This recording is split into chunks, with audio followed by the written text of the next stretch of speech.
Hey Jesse, it is actually Friday. I'm sorry, I got to doing research last night and it was way too late to make a video.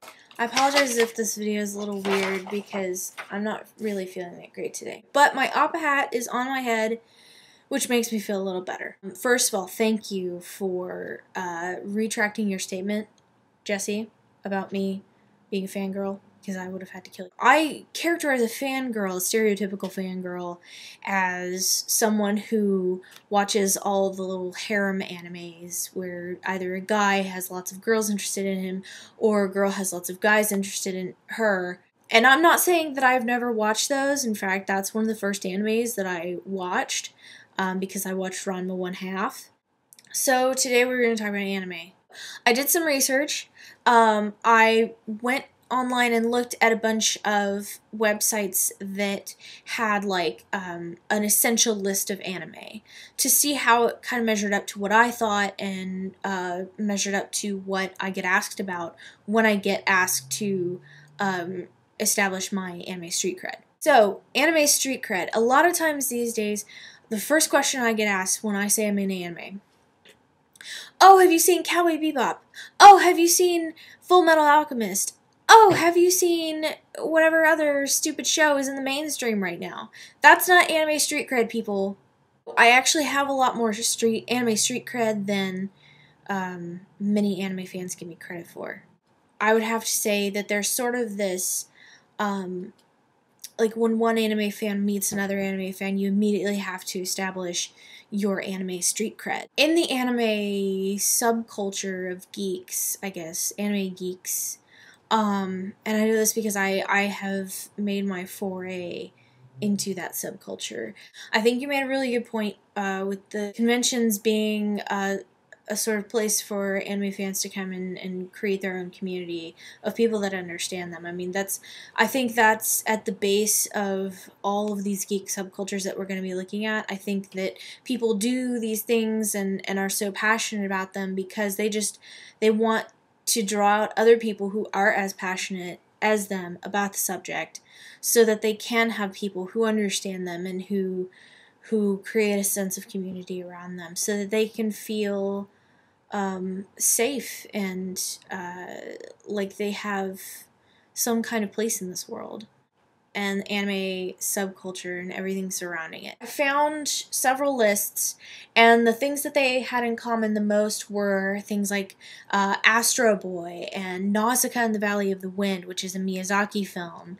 One in particular mentioned Ninja Scroll, which I'm very happy for, because if you're an anime fan and you haven't seen Ninja Scroll, what is wrong with you? I'm not saying it's the best thing in the world, but come on, it's Ninja Scroll. I mean,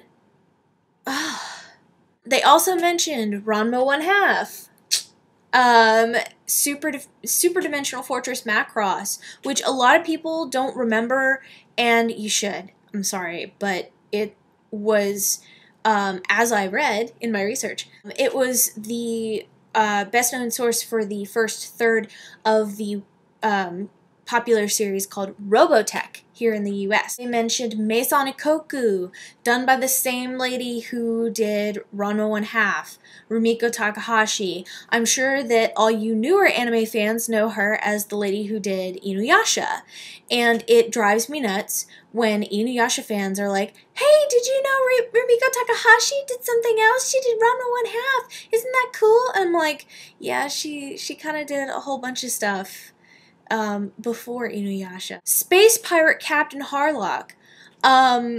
Classic. I've never seen it because I've never been able to get my hands on it, and it drives me nuts. It is supposedly the inspiration and the sort of the foundation layer for all of the crazy space opera animes out there. Mobile Suit Gundam. Really big foundation layer for the mecha genre. The gigantic robot genre of anime. So I looked at a bunch of these sites, and then I went over to Anime News Network to check out their forums. And Anime News Network is a pretty big anime news network here in the US. It's US based. So I checked out their forums to see if they had any threads on what the forum goers thought were essential anime for people to have watched, to be true anime fans.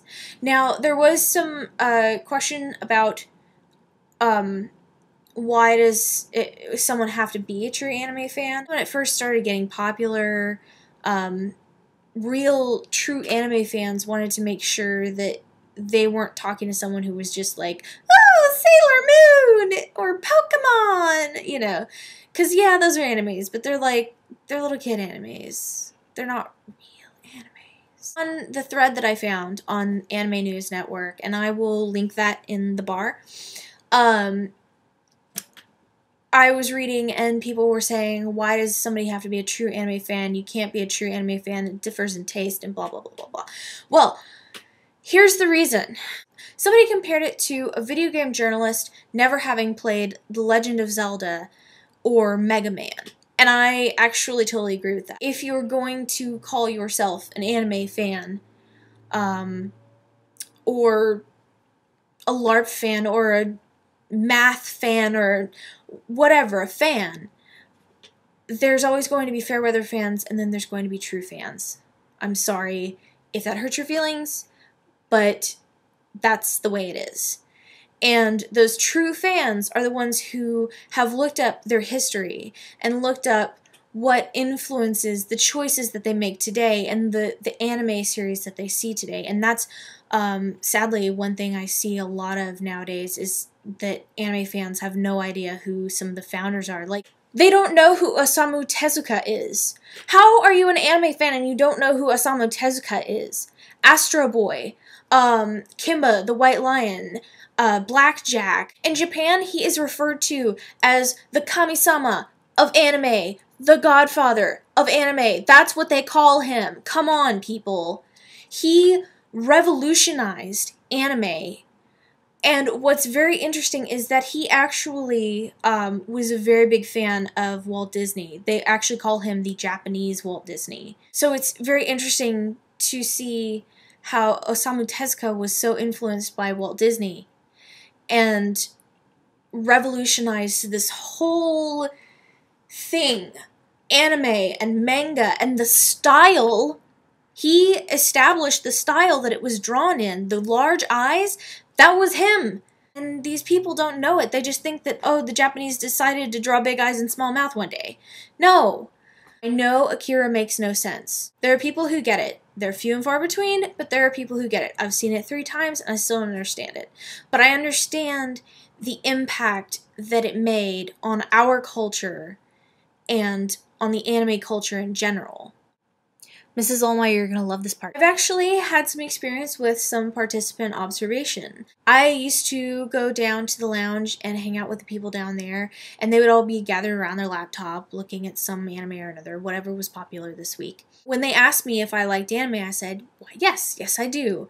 And then they proceeded to grill me on which animes I've seen. It was decided that I did not have the proper anime cred, and how could I tell this? Because they immediately started to suggest series to me. They wrote down several different series that I needed to see, that I had to see, and they offered to loan them to me several times. This kind of behavior actually seems to be a lot like when there's a child and they don't know what they should know at this point in time, and all the grown-ups or whatever around start throwing information at them and start offering to help them learn what they need to learn. If you're an anime fan that is pissed off about me not thinking you're a true anime fan because you don't know who Osamu Tezuka is, please send me a response video or a comment or something to tell me that you're pissed off and tell me why you think that you are a true anime fan even though you don't know who Osamu Tezuka is. Jesse, I want to know something, and I'm going to be very blunt. Why do you hate anime so much? And if it's because of a certain genre, why haven't you looked at other genres? Also, I kind of want to know why none of your videos are over 4 minutes. Speaking of LARPs, I gotta go pack so I can go to one. I'll see y'all later. Yip yip.